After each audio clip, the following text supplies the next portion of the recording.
Good morning, everybody. Happy November 11th. It is Veterans Day, so I want to take a quick second to thank all the veterans out there, past, present, and future.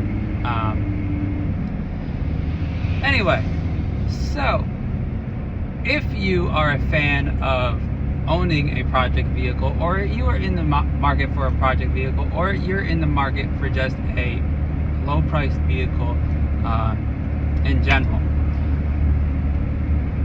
like I said in one of my past videos, I like giving people helpful tips about what they should look for when buying a used vehicle, because a lot of people seem to forget that just because it's used doesn't mean it's worth what people are trying to get out of it. I've bought cars and trucks for very inexpensive prices. I try to look for cars with higher mileage, mainly because I know how to fix them, and I can throw work into them. So it doesn't matter if it's a couple $100 or if it's a couple $1,000. I like to try to buy them for as cheap as possible for the highest mileage. And people will be like, well, why are you trying to get high mileage vehicles? Well, most of the time people really look away from buying said higher mileage vehicles. They just don't want to deal with them.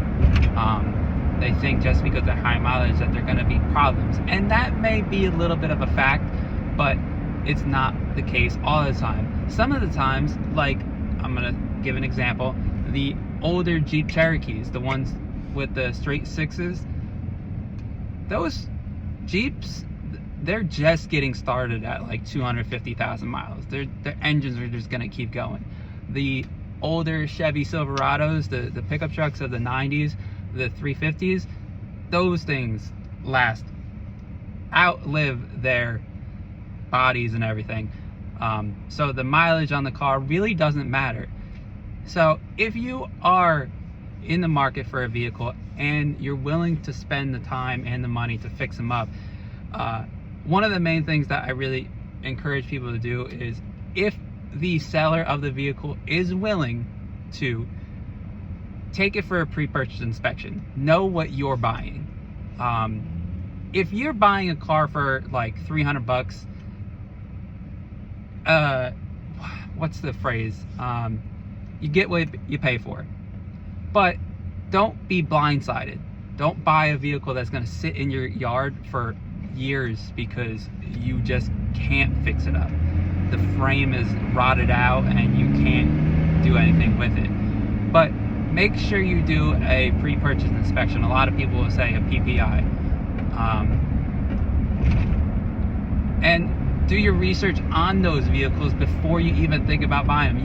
You're like, I want to go buy a Ford Ranger scenario.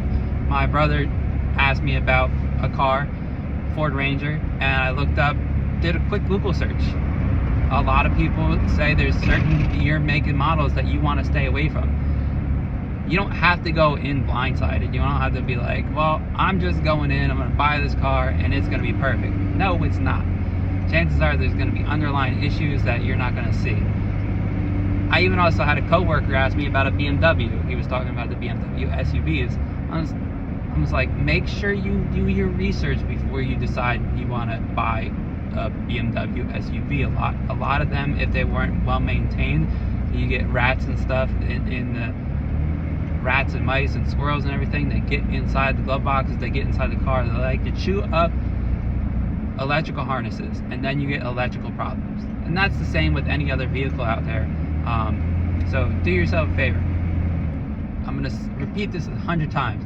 Make sure when you are buying a used vehicle, you do not go in blindsided. You go in knowing everything you can about the car, the model that you're buying. And if someone's selling it and they put a lot of work into it, you can offer, you can always haggle. I mean, if you see something that's on Facebook Marketplace that's been on there for quite some time and you see the price drop, clearly no one's buying it.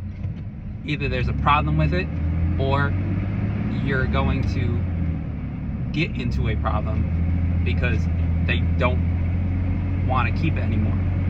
And sometimes people just want to sell a car just because they don't want to keep it anymore. They don't want a project. They don't want something that's been a headache for quite some time. So again, make sure you go in not blindsided.